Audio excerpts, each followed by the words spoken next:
মার্কিন রণতরী ডুবিয়ে দেওয়ার হুঁশিয়ারি খামেনির। পারমাণবিক আলোচনায় অগ্রগতি হয়েছে ইরান। আল-আকসায় তারাবি নামাজ আদায় করলেন হাজারো ফিলিস্তিনি।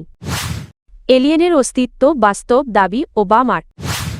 আবারও একসাথে বসছে রাশিয়া, যুক্তরাষ্ট্র, ইউক্রেন। ইরান ও যুক্তরাষ্ট্রের মধ্যে উত্তেজনা বাড়ার প্রেক্ষাপটে পারস্য উপসাগরে সামরিক শক্তি প্রদর্শন আরও জোরালো হচ্ছে। যুক্তরাষ্ট্র বিমানবাহী রণতরী ইউএসএস এব্রাহাম লিঙ্কন ও কয়েকটি ডেস্ট্রয়ার মোতায়েন করার পর কড়া হুঁশিয়ারি দিয়েছেন ইরানের সর্বোচ্চ নেতা আয়াতুল্লাহ আলী খামেনি। মঙ্গলবার তেহরানে এক অনুষ্ঠানে খামেনি বলেন, পারস্য উপসাগরে মোতায়েন করা মার্কিন রণতরীগুলো সমুদ্রের তলদেশে ডুবিয়ে দেওয়া হতে পারে।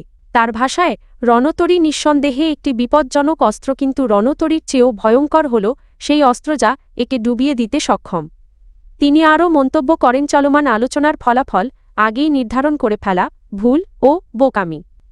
এই বক্তব্য এসেছে এমন এক সময় যখন সুইজারল্যান্ডের জেনেভায় ইরান যুক্তরাষ্ট্রের মধ্যে পরমাণু ইস্যুতে পরোক্ষ আলোচনা চলছে। খামেনি বলেন, ইতিহাস প্রমাণ করে যে বিশ্বের সবচেয়ে শক্তিশালী সেনাবাহিনীও এমন আঘাত খেতে পারে যেখান থেকে আর ঘুরে দাঁড়ানো সম্ভব হয় না। এটি ছিল মার্কিন প্রেসিডেন্ট ডোনাল্ড ট্রাম্পের বিশ্বের সবচেয়ে শক্তিশালী সেনাবাহিনী মন্তব্যের প্রতিক্রিয়া। এর আগে গত শুক্রবার ট্রাম্প সতর্ক করে বলেন, আলোচনা ব্যর্থ হলে বিশ্বের বৃহত্তম বিমানবাহী রণতরী ইউএসএস জেরাল্ড আর ফর্ড খুব শিগগিরই মধ্যপ্রাচ্যে পাঠানো হতে পারে। অন্যদিকে জেনেভায় অনুষ্ঠিত দ্বিতীয় দফার বৈঠকে কিছু অগ্রগতির কথা জানিয়েছে তেহরান। সুইজারল্যান্ডের জেনেভায় অনুষ্ঠিত যুক্তরাষ্ট্র ইরান দ্বিতীয় দফা পরোক্ষ বৈঠকে পারমাণবিক ইস্যুতে কিছু অগ্রগতি হয়েছে বলে জানিয়েছে তেহরান। ইরানের পররাষ্ট্রমন্ত্রী আব্বাস আরাগচি বলেন, দুই দেশ একটি সম্ভাব্য চুক্তির পথে এগোনোর জন্য কিছু নির্দেশিকা নীতিমালা নিয়ে সাধারণভাবে একমত হয়েছে। তবে তিনি স্পষ্ট করে জানানের মানে এই নয় যে খুব শিগগিরই চূড়ান্ত কোনো চুক্তি হচ্ছে।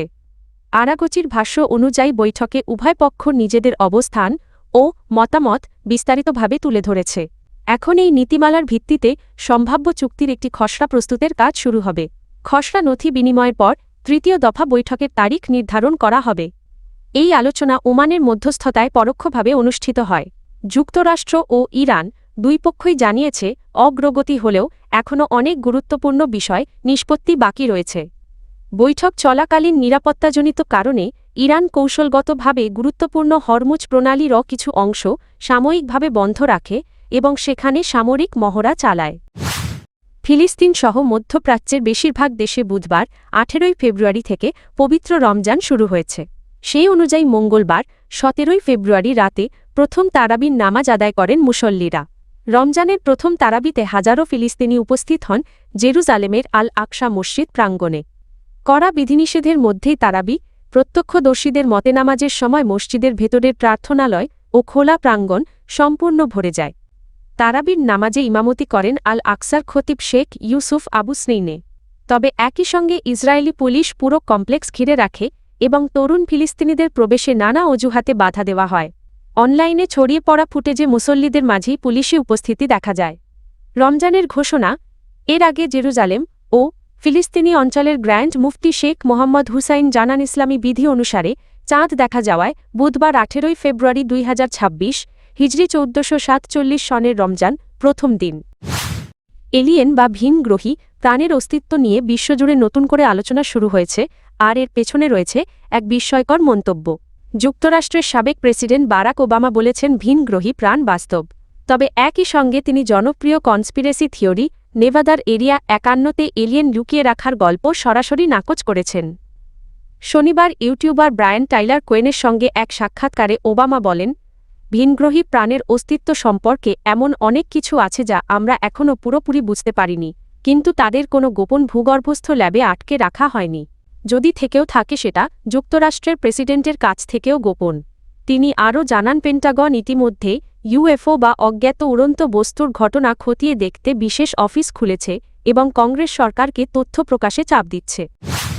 জেনেভায় রাশিয়া, যুক্তরাষ্ট্র ও ইউক্রেনের মধ্যে যুদ্ধের সম্ভাব্য সমাধান নিয়ে প্রায় 6 ঘণ্টার গোপন বৈঠক শেষ হয়েছে। রুশ রাষ্ট্রীয় সংবাদ মাধ্যম তাসের বরাতে মঙ্গলবার এ তথ্য জানানো হয়। বৈঠকের মূল দিকগুলো সংক্ষেপে আলোচনায় ভূখণ্ড, সামরিক, রাজনৈতিক, অর্থনৈতিক ও নিরাপত্তা এই 5টি বিষয়ে একটি সাধারণ কাঠামো খোঁজার চেষ্টা হয়েছে। বৈঠকে ইতালি, জার্মানি, ফ্রান্স ও যুক্তরাজ্য এর প্রতিনিধিরাও উপস্থিত ছিলেন। সংশ্লিষ্ট দেশগুলোর জাতীয় নিরাপত্তা উপদেষ্টারা ইউক্রেন ও যুক্তরাষ্ট্রের প্রতিনিধিদের সঙ্গে আলাদা বৈঠক করবেন বলে জানানো হয়েছে। এএফপির বরাতে রুশ প্রতিনিধিদলের ঘনিষ্ঠ সূত্র আলোচনাকে খুবই উত্তেজনাপূর্ণ বলে বর্ণনা করেছে। বুধবার আবারও আলোচনা শুরু হওয়ার কথা রয়েছে। ক্রেমলিনের মুখপাত্র দিমিত্রি পেসকভ জানান, আগের আবুধাবি বৈঠকের তুলনায় জেনেভায় আরও বিস্তৃত এজেন্ডা ছিল এবং ভূখণ্ডসহ সব বড় ইস্যু টেবিলে এসেছে। প্রায় 4 বছর ধরে চলা যুদ্ধের অবসান ঘটাতে এটিকে বৃহত্তর কূটনৈতিক প্রচেষ্টার অংশ হিসেবে দেখা হচ্ছে।